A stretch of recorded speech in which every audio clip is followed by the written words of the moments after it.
नमस्कार मित्रों। आज सीधू ने शक के इस एपिसोड में हमारे साथ टाइगर अशोक वानखड़े जुड़े हैं दिल्ली से। वानखड़े जी, आपका स्वागत है। और आज हमारी चर्चा का विषय जो है वो कांग्रेस में G23 हुआ था। मेरे ख्याल से कांग्रेस टूटती गई, A to Z तो बन ही गया। अब राहुल गांधी के नेतृत्व के खिलाफ आवाजें उठना शुरू हो गई है। और शशि थरूर तो वैसे भी कांग्रेस के MP हैं तिरुवनंतपुरम से, मगर वो मोदी जी की तारीफ करते रहते हैं, उनके तारीफ के पुल बांधते रहते हैं। और मनीष तिवारी ने भी तो अभी ये कहा है कि भाई एक बिल हम लाएं जिससे कि MPs को मुक्ति मिले कि व्हीप से। मेरे ख्याल से अमेरिकन सिस्टम लागू करना चाहते हैं, या तो नरेंद्र मोदी जी का समर्थन करना चाहते हैं। वो भी मेरे ख्याल से G23 का हिस्सा थे। आप भली भांति उनके बारे में ज्यादा जानते हैं, इसलिए वो अंदर की बातें जो हैं वो वानखड़े जी ज्यादा जानते हैं। इसलिए हमारे साथ सीधा वानखड़े जी बात करें, ऐसा ही हम उनको अनुरोध करते हैं। वानखड़े जी, आप फिर से एक बार आपका स्वागत है और आपका विश्लेषण हम सुनना चाहेंगे, हमारे दर्शक सुनना चाहेंगे। धन्यवाद हरि भाई। पूरे देश में शीतलहर तो है, लेकिन मौसम कितना भी ठंडा हो, राजनीतिक गर्मी अपने उफान पे है। वाह। चाहे सर्वोच्च न्यायालय हो, वहां एक लड़ाई, SIR की लड़ाई, सरकार गिराने की लड़ाई, सरकार संभलने की लड़ाई, हर राजनीतिक दल में अपनी अंदरूनी लड़ाई। ऐसा कोई राजनीतिक दल नहीं है जो इससे बचा। एनडीए में अपनी लड़ाई, इंडिया में अपनी लड़ाई। अब इसी लड़ाई के बीच में आपने कांग्रेस की बात की। अरे भाई, कुछ कैंसर ऐसे होते हैं जो डॉक्टर भी कहते हैं कि अभी तो हमने रिलीफ दिया है, लेकिन ये फिर इरप्ट होते हैं। किसी भी राजनीतिक दल में बगावत जो है वो इरप्ट होने वाले कैंसर से है। यदि बगावत होने के बाद पूर्ण रूप से उसे समाप्त नहीं किया तो वो जो बीज है वो डॉर्मेंट पड़ते हैं, और जैसे ही उनके अनुकूल परिस्थिति बदलती है वो फिर एक बड़े पौधे के रूप में जन्म लेता है और फिर तकलीफ देने शुरू कर देते हैं। जी। तो कांग्रेस ने बहुत बगावती देखी, पहली बार नहीं कई बार देखी। कई बार कांग्रेस टूटी हुई कांग्रेस पनप नहीं पाई, और फिर अंत में गांधी परिवार के साथ ही उनको आना पड़ा, या फिर अपने राजनीतिक संन्यास लेना पड़ा। मैं गांधी परिवार का महिमा मंडन नहीं करता। ये गांधी परिवार एक सीमेंटिंग फैक्टर है। यस, बॉन्डिंग फैक्टर है, वही एक है, जोड़ा हुआ है सबसे। बाकी जगह आप देखेंगे लेफ्ट में कैडर था, लेफ्ट बिल्कुल हाशिए पे है। बीजेपी भी संघ के शाखा से निकले हुए स्वयं सेवकों से जुड़ी हुई थी।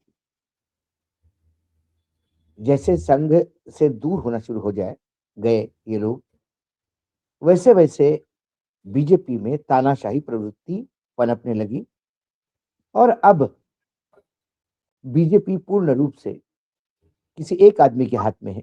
आप ही के गुजरात के हैं अमित शाह जी। सत्ता संगठन दोनों उनके हाथ में है।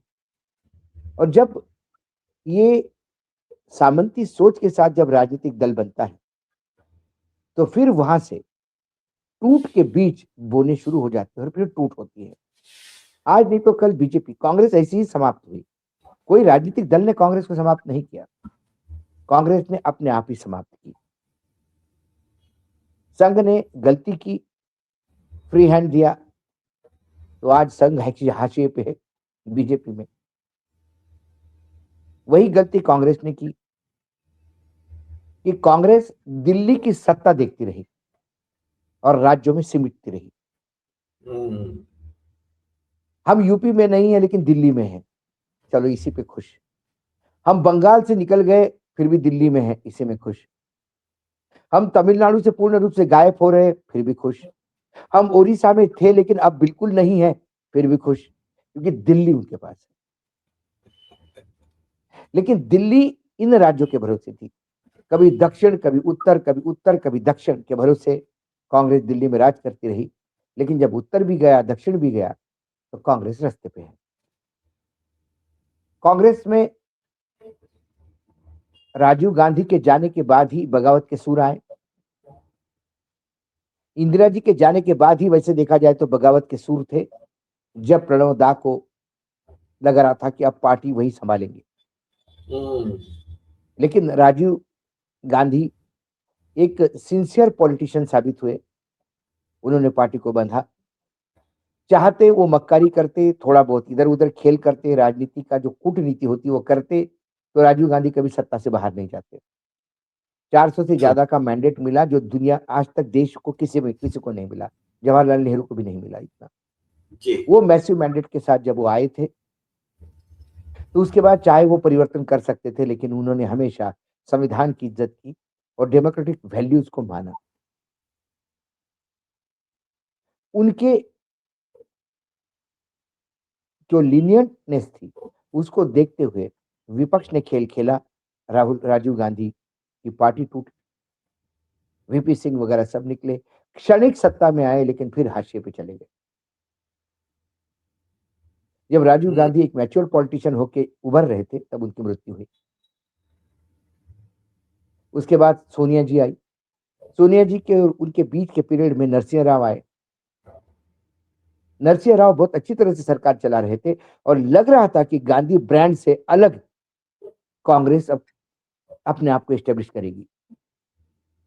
लेकिन जो लोग नरसिंह राव को सत्ता में देख नहीं पा रहे थे, उन्होंने फिर गांधी परिवार का सहारा लेके नरसिंह राव को किनारे लगा दिया और फिर सोनिया जी ने बहुत अच्छी तरह से पार्टी संभाली। सोनिया जी की पॉलिटिकल अंडरस्टैंडिंग, मैंने इंदिरा जी का कार्यकाल पढ़ा है, सुना है, राजकीय दृष्टि से देखा नहीं, रिपोर्टिंग के टाइम पे देखा नहीं, लेकिन राजीव गांधी के टाइम पे मैंने रिपोर्टिंग को देखा है। तो नरसिंह राव के टाइम पे मैंने देखा, उसके बाद तो मैं लगातार रिपोर्टिंग दिल्ली में करता जी जी। तो कई जगह मुझे सोनिया जी का पॉलिटिकल मैन्योरेंस, राजकीय दांवपेच कई बार मुझे इंदिरा जी से भी भारी पड़ते हुए दिखाई देते हैं। मैं उदाहरण के तौर पे, यदि टाइम हो तो मैं एक छोटा सा उदाहरण देता हूँ। Please please. एक हमारे महाराष्ट्र में नारायण राणे 10-12 लोगों को लेकर कांग्रेस ज्वाइन किए, शिवसेना छोड़ के। जी तब विलासराव देशमुख की सरकार थी। ज्वाइन तो किया उन्होंने, लेकिन उनके 12 सभी लोगों की विधायकी चली गई, मेंबर ऑफ असेंबली थे, वो रिजाइन करना पड़ा उनको। उसके बाद चुनाव हुए, उसमें से 5-6 ही चुनाव जीत पाए, बाकी हार गए। उनमें से एक चुनाव ऐसे कॉन्स्टिट्यूंसी का था जहां कांग्रेस का उम्मीदवार शिवसेना के उम्मीदवार से मात्र 150-200 वोट से हारा था। तो जब वहां उपचुनाव हुए, तो उसको लगा मैं तो मात्र 150-200 वोट से हारा था, अब यदि मैं चुनाव लड़ता हूं तो मैं तुरंत निकल आता हूं। लेकिन जो शिवसेना में गया था वो कांग्रेस आ गया था, तो उसको टिकट देने का प्रॉमिस किया था। तो वो भी कद्दावर नेता था, तो उसने तय कर लिया कि मैं इंडिपेंडेंट लड़ूंगा, पार्टी छोड़ दूंगा। फिर आखिरी में उन्होंने ये तय कर लिया कि मुझे अब सोनिया जी से मिलना है। वो मेरे मित्र थे, वो सोनिया जी से मिलने आए। मुझे कहे कि देखो भाऊ, मैं आज पार्टी छोड़ रहा हूँ सोनिया जी से मिलके, क्योंकि मैं उनको अंधेरे में नहीं रखना चाहता। और उसके बाद यहाँ मैं प्रेस कॉन्फ्रेंस लूंगा, तो प्लीज अपने मराठी मीडिया के लोगों को बोल देना।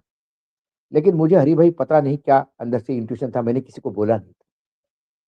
4, साढ़े 4, 5 बज गए, मैं वहां गया। महाराष्ट्र सदन पुराना था। जाके एक अंदर एक हॉल है जहाँ बड़ी टेबल है जिसमें 20-25 लोग बैठ सकते हैं। वहाँ एक सब इनके जो साथ में आए हुए लोग थे, जो जिला परिषद के सदस्य, कोऑपरेटिव बैंक के सदस्य, मंडी के अध्यक्ष, कोऑपरेटिव बैंक के अध्यक्ष, ये पूरा कुनबा लेके आया था। तो ये किसी को इंस्ट्रक्शन दे रहा था कोई, सब लोग बड़ा अजीब माहौल में थे। तो मुझे लगा कि पार्टी छोड़ने के बाद माहौल में, तो मैं उनके पास गया। मैंने बोला भाई क्या हो गया, 4 बज गए, 5 बज गए।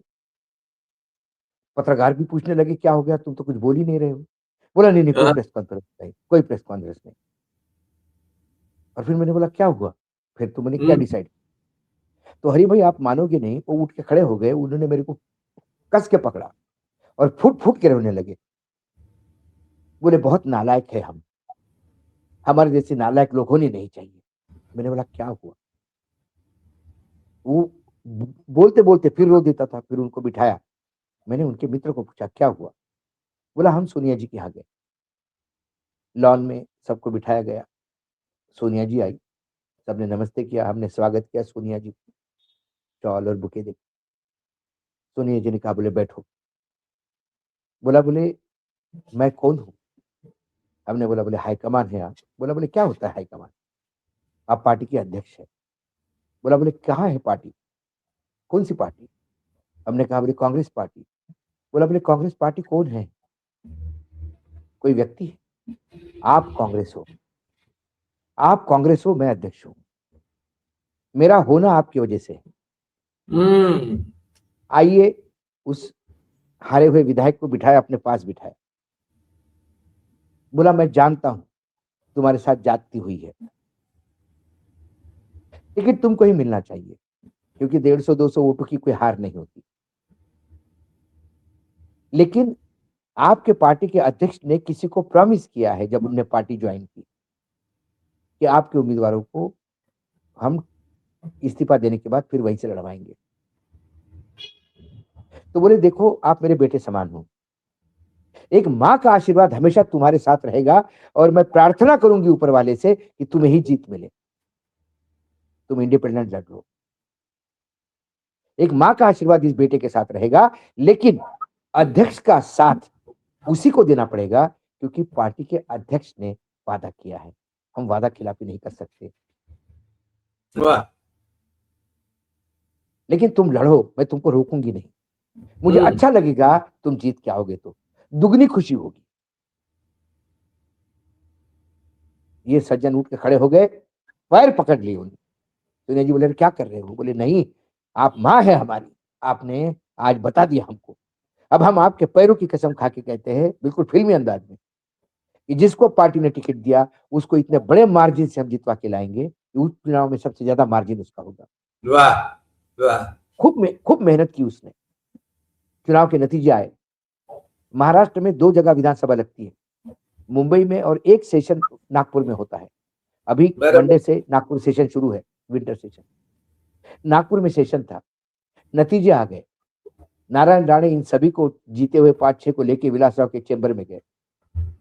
तब तक विलासराव ने उस हारे हुए विधायक को मैसेज दिया कि भाई तुम जरा आके मिलो। वो मुख्यमंत्री के चेंबर में गए, यहाँ सब गुलाल उलाल लगाए हुए सब लोग थे। तो नारायण राणे ने डायलॉग मारा वहां पे कि देखा, आ गया ना हमारा शेर जीत के। तो जीता हुआ उम्मीदवार उठ के खड़ा हो गया, बोले नहीं नारायण जी ऐसा मत कहिए, यदि आज मैं जीता हूं तो सिर्फ इस व्यक्ति की वजह से, वाह। क्या इसने बात। अपने चुनाव में यदि इतनी मेहनत की होती तो शायद ये जीत जाता और मैं हार जाता, लेकिन अपने हम्म। चुनाव से भी ज्यादा मेहनत मेरे चुनाव में की।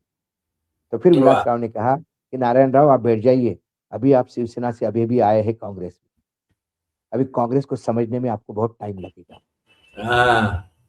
यह है मेरी कांग्रेस। फिर उस हारे हुए विधायक को कहा कि भाई पार्टी अध्यक्ष ने आपके नाम एक पत्र दिया है, चिट्ठी दी है, ये देख लीजिए, लिफाफा पकड़ लीजिए। तो ये विधायक अपने मुख्यमंत्री के सामने लिफाफा देके खड़े हो गए। अरे बोले खोलो भाई, हमको भी तो पता पड़े कि हमारे राष्ट्रीय अध्यक्ष ने आपको क्या लिखा है। उसने जब वो लिफाफा खोला, उसमें एक अपॉइंटमेंट लेटर था, एक कारपोरेशन का चेयरमैन बनाया था उनको, राज्य मंत्री का दर्जा था। तब ओ। विलासराव ने कहा, बोले मैडम ने मुझे कहा था कि विलासराव जी, ये सीट पे हम हारे या जीते ये मायना नहीं रखता, लेकिन इस लड़के को भी अन्याय हुआ है, इसको कारपोरेशन में ले लीजिए आप। अब देखिए वाह। ये जो है, अब उसके बाद वो मुझे कहता है कि इसके बाद राहुल गांधी के भी बेटे और प्रियंका गांधी के भी बेटे और उनके बेटे के लिए भी मैं काम करूंगा, यदि मेरे में जीवन है तो। नाउ दिस इज, ये ठीक है, आप किसी परिवारवाद वो उसमें जाएंगे हम तो बहुत बड़ा डिस्कशन हो जाएगा, लेकिन भाई जो परिवारवाद तो मेन्यू कहाँ नहीं है भाऊ, परिवारवाद कहाँ नहीं है। कहा भारतीय नहीं है, जनता पार्टी तो में तो सबसे ज्यादा है। ज्यादा से ज्यादा है। तो ये जो मैन्यूरिंग है, जो आदमी पार्टी छोड़ रहा था वो आपके पैरों की कसम खा के कहता है that only Sonia ji could do. That is lacking in Priyanka ji, that is lacking in Rahul Gandhi. That is what I am Yes, saying. you are absolutely right. वो That जो human कनेक्ट है, approach, that human the approach. Human approach is not there. आपका human approach मतदारों के प्रति है, गरीबों के प्रति है, पार्टी वर्कर के प्रति नहीं। आज महाराष्ट्र में दिग्गज लोग हार गए चुनाव विधानसभा में। मुझे एक दो लोगों ने कहा, बोले हमारी अपेक्षाएं थी कि हम हारने के बाद कम से कम दिल्ली में हमको बुला के पूछा जाता कि कैसे हारे भाई तुम। हमें लगता कि हमारा कॉग्निजेंस तो है पार्टी में, भले ही हम हारे, जी, लेकिन किसी ने नहीं पूछा। हम ऐसे निग्लेक्टेड रह गए। चुनाव हमारी वजह से हारे या चुनाव आयोग की वजह से हारे, ये तो डिबेटेबल सवाल है। लेकिन पार्टी नहीं, ने मगर हमें बाबू, ये जैसा मुझे हमेशा ये लगता है कि राहुल गांधी वो डिस्टेंस में, या तो उसकी कोटरी है, उसका एक इर्द गिर्द कुछ लोग हैं जो मैं उसको आपको सही बातें। मैं आपको हॉर्सेस माउथ बात बताता हूँ और मैं रिकॉर्ड पे ले रहा हूँ यहाँ पे। शर्मा जी है जो अमेठी से चुनाव लड़े, हम्म। जिनको हाँ हराया हाँ, उन्होंने, मैडम को हराया, स्मृति ईरानी को हराया वो। हराया। उन्होंने किस्सा लगाया। वो उस परिवार के साथ पिछले 30 साल से है। राजीव गांधी के समय से वो कॉन्स्टिट्यूंसी नर्सिंग करते, सोनिया गांधी जी हो गया, राहुल गांधी हो गए, फिर राहुल गांधी दक्षिण में चले गए, तो ये लगातार गांव गांव में, घर घर में लोग शर्मा जी को जानते हैं। जी, और शर्मा जी बहुत डाउन टू अर्थ माने जाते हैं। जब पार्टी ने उनको टिकट दिया तो सही मायने में उनके साथ जस्टिस किया। अब वो सांसद बन के आए, तो उनका पहले ये था कि जब भी दिल्ली आते थे तो परिवार को 1 मिनट में मिलने चले जाते। He was a part of family, तो ही वॉज नेवर ऑब्जेक्टेड, कहीं पूछा नहीं गया। तो उनको लगा मैं सांसद हो गया हूं, सांसद की शपथ ले ली, तो उन्होंने राहुल गांधी के ऑफिस में फोन किया कि हमको अ, मिलना है राहुल जी से। तो कोई कौशल थे उसके ऑफिस में। उन्होंने कहा कि अभी तो बिल्कुल टाइट पोजीशन है, 10-15 दिन तक तो किसी को मिलेंगे नहीं। जानते हुए कि ये शर्मा कौन है। शर्मा जी को बड़ा ताज्जुब लगा। फिर उन्होंने एक मैसेज डाला राहुल जी के फोन पर। तुरंत राहुल जी का कॉल आया, ये शर्मा जी। बोले नहीं, मैं थोड़ा सा आके मिलना चाहता था। तो बोले इसमें पूछने की क्या बात है, आप कब से पूछने लगे, क्या हो गया आपको। बोला नहीं, अभी मैं सांसद बन गया हूँ तो कुछ प्रोटोकॉल वगैरह। अरे आइए आइए, आप आइए। जब वो चले गए वहां पे, तो कौशल उनको देख के आइए आइए, वो थोड़ा सा वो भाई करने लगा। तब मैंने शर्मा जी को कहा, ये बात वार्तालाप मेरा और शर्मा जी का पटना में हुआ है। अच्छा। एक कार्यक्रम में मैं भी गया था भाषण देने, वो भी थे उस कार्यक्रम में। तो शर्मा जी को मैंने कहा आपको राहुल गांधी को ये बता देना चाहिए था। मुझे 15 दिन का टाइम मिला। तो उनका भी कहना था अशोक जी क्या करें, ये लोग तो रोज के ही हैं उनके साथ, हम बोल भी देंगे तो हमारे एक और दुश्मन खड़ा हो जाएगा यहाँ बिना वजह। इसलिए हमने वो इश्यू नहीं उठाया। हम गए, राहुल जी से जो बात करनी थी की और वापस आ गए। ये मैं उस आदमी की बात कर रहा हूँ जो आदमी परिवार का बिल्कुल नजदीकी है। और ये दशकों उसकी से पीड़ा, उनके ये साथ उसकी है। पीड़ा थी, ये उसकी पीड़ा थी। यदि शर्मा जी को इस बार बिहार में इंचार्ज बना दिया होता तो शायद कुछ नतीजा लगाते। कांग्रेस कम से कम सिंगल डिजिट पे नहीं आती। हम्म। शर्मा जी ने एक समय बिहार देखा है। लेकिन राहुल गांधी जितने इजीली जाके कुली को मिलते हैं, खेत में काम करने वाली महिलाओं को मिलते हैं, उतना इजीली क्या राहुल गांधी को उनके कार्यकर्ता मिल सकते हैं। यानी पार्टी को खत्म करने के लिए यही कोटरी काम कर रही है। यही कोटरी काम कर रही है। अब मैं आगे की बात बताता हूं, जी। जो आज का विषय है कि क्या पार्टी टूटेगी। क्यों प्रधानमंत्री नरेंद्र मोदी जी ने कहा कि कांग्रेस अब बहुत जल्दी टूटने वाली है। शशि थरूर है दिल्ली में, डीके शिव कुमार बहुत दुखी है कर्नाटक में, हेमंत सोरेन बहुत दुखी है ऊपर। यदि डीके शिव कुमार पार्टी से चले गए तो ये दक्षिण भारत के हेमंत शर्मा, विश्व शर्मा साबित होंगे। वो ट्रू। कर्नाटक, तेलंगाना, आंध्रा और तमिलनाडु तक मार करेंगे। लेकिन वो ईडी की प्रताड़ना लेके भी लड़ रहे हैं इनके लिए। शशि थरूर तो छोड़ दीजिए, शशि थरूर के मतलब मैं बोलता हूं उनका कोई कैरेक्टर ही नहीं है, ऐसा मुझे लगता है। क्योंकि नरेंद्र मोदी जी ने 2014 के कैंपेन में उनके धर्मपत्नी पे सवाल उठाए थे 50 करोड़ की गर्लफ्रेंड बोल के। जो इंसान अपने पत्नी का अपमान भूल जाए उसमें क्या पुरुषार्थ और क्या उसका कैरेक्टर। नहीं बाबू, उसमें मेरे ख्याल से उसमें बात शायद वो हो सकती है कि उसके मर्डर में उसको इन्वॉल्व किया था इन लोगों ने शायद। यदि आप नहीं है तो करने दीजिए ना इन्वॉल्व, करने दीजिए इन्वॉल्व। यही आदमी है जिसने कहा था कि नरेंद्र मोदी जी के बारे में क्या कहा था उसने, ये शिव जी के पिंड के ऊपर बैठा हुआ बिच्छू है, ना हाथ से हटा सकते ना चप्पल मार सकते, ये बोला था ना। हाँ, इट वही is what he has said. True. अब वही बिच्छू इनको सबसे प्रिय हो गया, देश का तारनहार लग रहा है। हम तो कभी नरेंद्र मोदी जी को बिच्छू कहेंगे नहीं क्योंकि वो आदरणीय ना, प्रधानमंत्री है। विचारधारा आपकी मिल नहीं सकती, ट्रू। उनके कार्यों से हम खुश नहीं हो सकते, लेकिन जी, वो एक इंसान है और लोगों ने उनको चुनाव जितवा के दिया है। वी तो ये वी बनारस के रिस्पेक्ट द लोगों का चेयर, वी तो रिस्पेक्ट द चेयर। बनारस के लोगों का अपमान होगा वो, उनको कुछ कहने सही से। बात, सही लेकिन बात। आपने तो कह दिया और अब आपको उनमें भगवान दिखने लगे, उसमें शिव दिखने लगते हैं। शिव लग दिखने लगे, क्योंकि आपका स्वार्थ आपकी विचारधारा से आगे चला गया। इसीलिए जो ग्राउंड से उठ के जो लोग आते राजनीति में वो विचारधारा से पकड़े रहते, क्योंकि मतलब कॉलेज के जमाने से स्टूडेंट पॉलिटिक्स से उसके विचारधारा दिमाग में है। बहुत मुश्किल होता है विचारधारा मनोज बदलना उस तिवारी समय। का क्या है? यानी होते तो सब लोगों ने भुगत लिए। भाई देव जी एंजॉय। 20, मैं तो कहता हूँ G23 में जो लोग थे उनको पार्टी ने दरकिनार ही कर देना चाहिए था, क्योंकि इतने ये लोग हैं। कैंसर, ये जो कैंसर है वो तो पनपते रहेगा धीरे धीरे धीरे धीरे धीरे धीरे। ये तो ऊपर उठता रहेगा, ये बीच बीच में बोलते रहेंगे, डायलॉग मारते रहेंगे, ये हतोत्साहित करेंगे आपके कार्यकर्ता को, ये आपके कैडर को नुकसान पहुंचाते हैं, सही बात है, डिमोरलाइज करते हैं। डिमोरलाइज करते हैं। अब जब भाई उनको भी लगा कि विदेश यात्रा करनी चाहिए, सरकार का पैसा भी है, टैक्स पेयर का, आपका और मेरा हरिभाई का पैसा है वो, अशोक वानखेड़े और अपना हरिभाई ने टैक्स भी का टैक्स दिया पैसा है, है, तुम टैक्स भरते हैं। हमारे टैक्स का पैसा है। कोई नरेंद्र मोदी जी ने या जयशंकर जी ने अपने घर से थोड़ी ना गहने वहने बेच के इनको भेजा विदेश, हमारे पैसे से गए। तो गए क्या, इन्होंने गाने गाए, मार्केटिंग की, शॉपिंग की।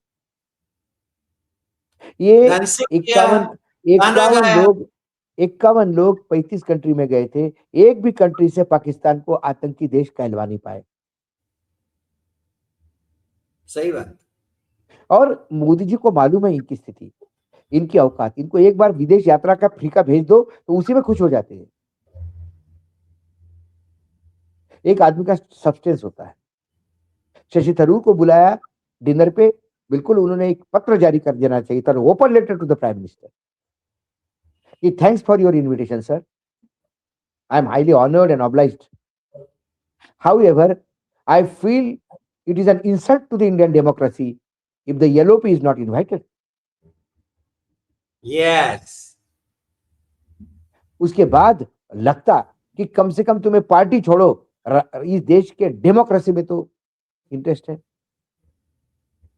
ये क्या नेहरू की बात करेंगे, इनके मुंह से जब भी नेहरू शब्द निकलता है तो ये नेहरू को अपमानित करते हैं, इस देश के परंपरा को अपमानित करते हैं। मगर ये तो ये बौने लोग हैं, बौने लोग हैं। यही जवाहरलाल नेहरू थे। जब एक विदेशी मेहमान आए, विदेशी राष्ट्राध्यक्ष आए और उस डिनर में युवा अटल बिहारी वाजपेयी का हाथ पकड़ के उसके सामने ले जाके कहे कि this is the future of India, this is Atal Bihari Vajpayee, he is yes. our most bright member of parliament and one day he will be the prime minister of the country. उन्होंने ये 1957 4 ही सदस्य थे जनसंघ के। जनसंघ के, तो जिनके हाँ, 40 सदस्य थे जनसंघ के, उसके, और ये जनसंघ के नेता भी नहीं थे तब, ये जूनियर थे जनसंघ में, उनसे बहुत सीनियर लोग थे अटल जी से, जी। लेकिन एक ब्राइट युवा वक्ता, ये मेरे देश का भविष्य है चाहे किसी भी विचारधारा का हो, ये बताने का मादमा ये दिल बड़ा दिल जवाहरलाल नेहरू का हो सकता है, 56 इंच के सीने में इतना दिल नहीं बड़ा कि जो विपक्ष के नेता को भी बुला ले। मगर भाऊ भाऊ तो नेहरू को जो अटल बिहारी वाजपेयी ने अंजलि दी थी ना, वो हाँ पूरी बिल्कुल, कविता थी। मैंने क्या कहा, ये उस समय का एक वार्तालाप था। उन्होंने नहीं कहा। अटल जी का अटल जी के लिखे हुए लेख है ये कोई मेरा एक मनगढ़ंत ये नहीं है। अटल जी को इन्होंने एक बार अटल जी ने बहुत बुरी तरह से प्रधानमंत्री पे टूट पड़े, लेकिन कोई कांग्रेसी वाला हल्ला नहीं कर रहा था, पिन ड्रॉप सुनते थे। क्या है, जब हम लोकसभा कवर करते थे, राज्यसभा कवर करते थे, तब देखा मैंने हरि भाई कि चंद्रशेखर पार्टी के अकेले मेंबर ऑफ पार्लियामेंट, लेकिन वो जब बोलने खड़े होते तो पिन ड्रॉप साइलेंस होता था। ना बीजेपी ना कांग्रेस एक कोई शब्द बोलते थे, और धारा प्रवाह बोलते थे वो, और कोई भी डिस्टर्बेंस किया तो नीचे बैठ जाते थे। तो पूरा ट्रेजरी बेंच खड़ा होकर, पीएम खड़े होकर लोगों को बोलते थे शांत रहिए, चंद्रशेखर बोल रहे हैं। ये सही एक बात। दूसरे के प्रति सम्मान था। विचारधारा अलग सम्मान, हो सकती है, ये सम्मान था। छिचोरापन है, ये राजनीतिक छिचोरापन है। तेरे तेरे को नहीं मिलने दूंगा, तेरे को बुलाऊंगा नहीं, मैं अकेला खाऊंगा, ये छिचोरापन है राजनीति। ये प्रगल्भता के, ये मैच्योरिटी का दर्शन नहीं है। लेकिन ये चले गए वहां पे। इन्होंने जाके क्या किया, इन्होंने अपना खुद का अपमान किया, इन्होंने अपने पार्टी का अपमान किया जिसको रिप्रेजेंट करते हैं।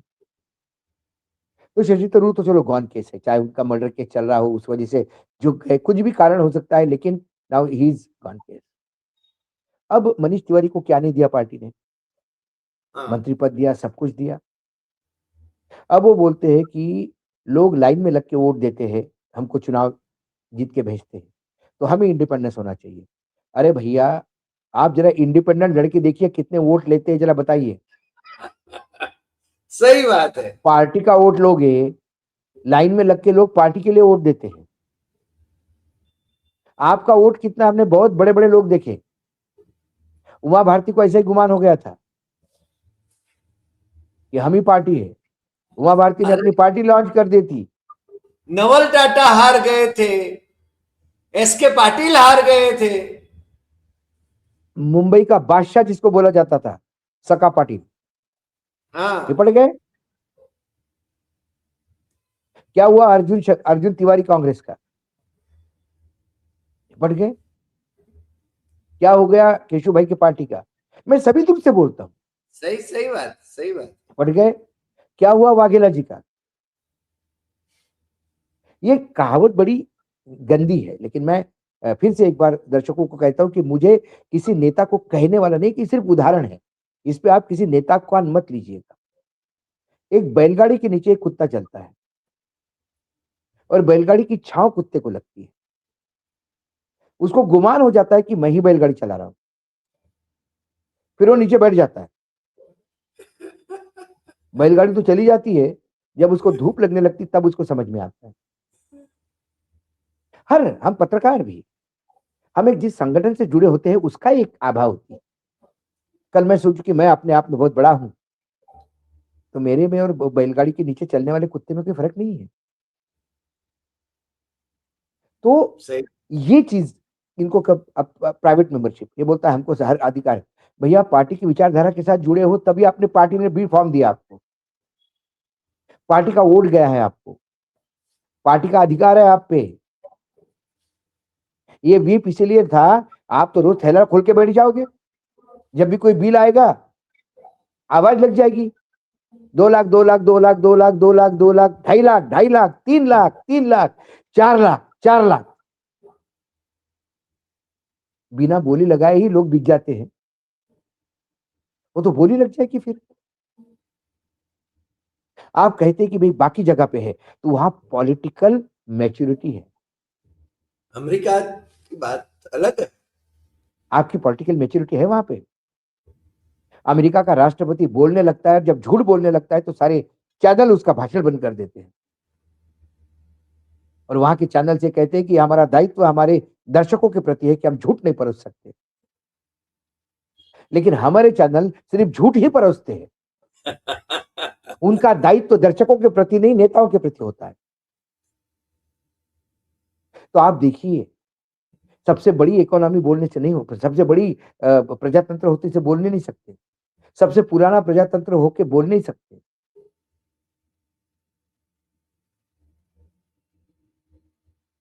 तो कुल मिलाकर ये जो विद्रोही सूर है, ये कांग्रेस ने पाले हुए मतलब क्या कहूं मैं, ये खुद का पाला हुआ दुख है। ये धतूरे के बीज उन्होंने अपने गार्डन में लगाए, ये बीच लगाए। बीच में जहर उगलने लगते हैं। तो कांग्रेस कहती है कि देखो ये इसके हाथ में खेल रहा है। अरे उखाड़ के फेंक दो, अपना गार्डन साफ करो। हम्म। ये ये धतूरे के बीज जाएंगे तो उसकी जगह कोई दूसरा पौधा लगा सकते हैं आप।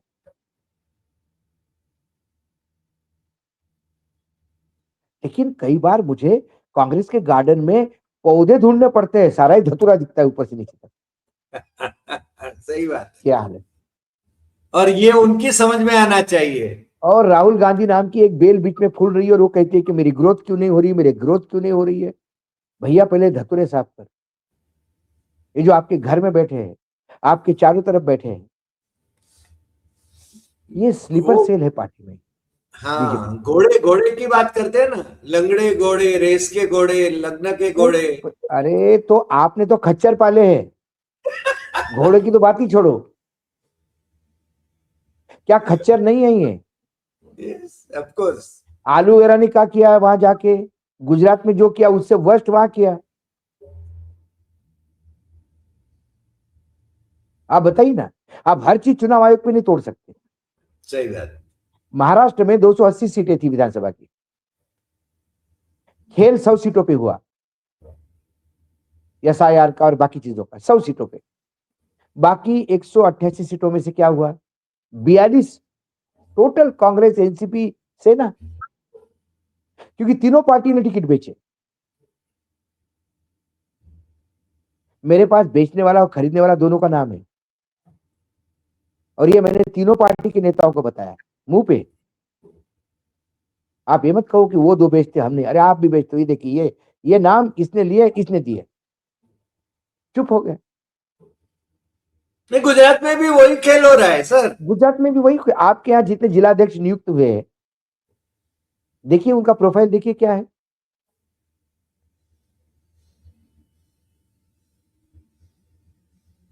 सही बात। लोग आज की डेट में लोग लड़ाई लड़ रहे हैं, उन्हें सेनापति नहीं मिल रहा। राहुल गांधी के पास एक सेनापति बनने का, नेतृत्व का वो पूरा हुनर है, वो सेनापति बनने ही जाते हैं, लेकिन साथ में दो चार तो सरदार चाहिए लड़ने वाले।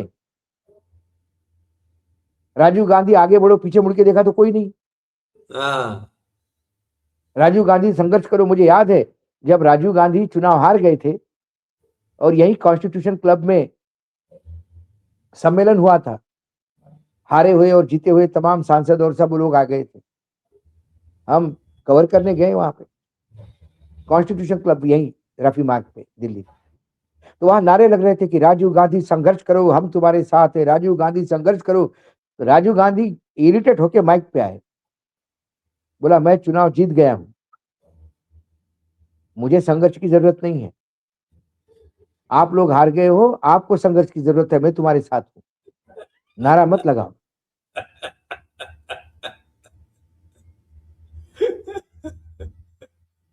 तो आज फ्री फॉर ऑल है, फ्री फॉर ऑल सही। है कांग्रेस में। तो ये विद्रोह के सुर कांग्रेस में उतरते जाएंगे, चढ़ते जाएंगे, निकलते जाएंगे। और कई बार मुझे फिर लगता है कि सोनिया जी का नेपथ्य में जाना ये पार्टी को और डैमेज कर गया। हम्म। प्रियंका जी से बहुत अपेक्षाएं थी, लेकिन प्रियंका जी का प्रॉब्लम राहुल गांधी से भी ज्यादा घनघोर है। उनकी जो आसपास इर्द गिर्द लोग हैं, राहुल गांधी के आसपास वाले लोग थोड़ी लिहाज तो भी करते, प्रियंका जी के आसपास के लोग कोई लिहाज नहीं करते, झटका ही करते, ओ। चाहे संदीप सिंह हो या कोई भी हो, स्ट्रेट, मर्सिलेस इन करप्शन। हम्म। लेकिन प्रियंका जी जो है, पता नहीं उनके उन लोगों के बगैर काम नहीं होता उनका। तो उससे कुछ पार्टी शहने शहने, पार्टी का जो कैडर है वो धीरे धीरे घर बढ़ जाएगा। कब तक लड़ेगा। राहुल गांधी आते तो होप्स आती है, राहुल गांधी चले जाते हैं तो ये होपलेस लोगों के भरोसे छोड़ के जाते हैं। अच्छा, राहुल गांधी महाराष्ट्र में आते हैं देखिए, तो होप आती है और महाराष्ट्र चले जाते हैं राहुल तो होपलेस के नहीं नहीं भरोसे। राहुल गांधी होपलेस लोगों के भरोसे छोड़ जाते हैं उनको। हाँ, वही तो हाँ, वो आते अब हैं आप तो होप देखिए, लेके आते हैं, महाराष्ट्र आते समय होपलेस। महाराष्ट्र एक कांग्रेस का डीएनए है। महाराष्ट्र में बीजेपी थी नहीं, शिवसेना मुंबई और कोकण तक थी, वो भी कारपोरेशन तक।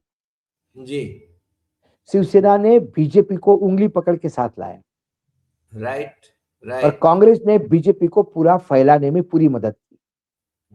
आपसी एक दूसरे को निपटारे में इन्होंने पार्टी निपटा दी।